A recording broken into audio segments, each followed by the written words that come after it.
Good morning. তোমরা কেমন আছো? আমি চলে আসলাম আমার চ্যানেলে। আমি ভালো আছি, তবে একটু গলা ব্যথা, ঠান্ডা ঠান্ডা জল খাই তো, এই জন্যই। আর মা সকালে ব্রেকফাস্ট খাচ্ছে, রুটি আর সবজি।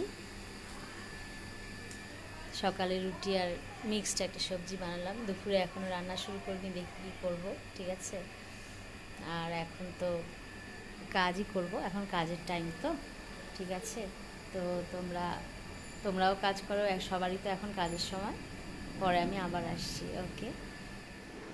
তো আমি আবার চলে আসলাম আমার চ্যানেলে। আমার রান্না বান্না হয়ে গেছে, শেষ হয়ে গেছে। অত্যাধিক গরম, প্রচণ্ড গরম, তার মধ্যে আবার জ্বর জ্বর ভাব লাগছে।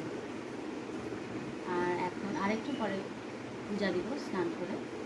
আর এখন তো সেরকম কিছু কাজ নেই, তারপরে পূজা দিয়ে তারপরে আবার কাজ ছোটোখাটো। এখন একটু ঘরটাগুলো ঝাড়বো, খুব নোংরাও হয়েছে, মোছা হয়নি।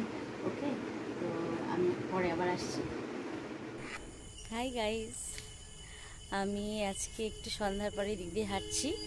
হাঁটতে ভালোই লাগছে। আজকে তো গরম ছিল, কিন্তু এখন বেশ হাওয়া হাওয়া, বাইরেটা ভালো লাগছে এখন হাঁটতে।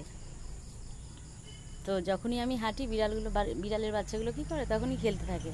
আবার আমি যেই ঘরে যাব চলে যাবে ঘরে, এরকম এরকম করতে থাকে। আর তোমরা দেখছো তো, ভালো লাগছে? ভালো লাগলে অবশ্যই সাবস্ক্রাইব করো, লাইক করো, কমেন্ট করো, ওকে? তো মা তো টিভি দেখছে ঘরে বসে, মেয়ে ঘরে নেই, আসবে আরেকটু পরেই। ঠিক আছে, তো আমি আবার পরে আসছি। হাই, আমি আবার চলে আসলাম। তো হাঁটলাম একটু, গরমে একটু বাইরে একটু একটু হাওয়া দেয়, ভালোই লাগলো হাঁটতে। তাও বেশি হাঁটিনি, অল্পই হাঁটলাম। এখন তো রান্নাঘরের তো কাজ আছেই, সব মহিলাদেরই থাকে, শুধু আমার না।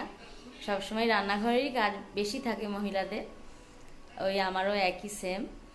ঠিক আছে, আর গরমে মাঝে মাঝে রাগ ওঠে যে দূর রান্নাঘরে এতক্ষণ থাকবো না, কি করা যাবে, রান্নাঘরে তো কাজ করতেই হবে। আর ঠিক আছে, আমার ভিডিও অবশ্যই দেখো, সাবস্ক্রাইব করো, লাইক করো, ঠিক আছে? আর আমি আবার কালকে আরেকটা নতুন ভিডিও নিয়ে আসব, দেখো কিন্তু অবশ্যই, ঠিক আছে? তাহলে আমি আসছি, কালকে আবার দেখা হবে। টাটা, ভালো থেকো।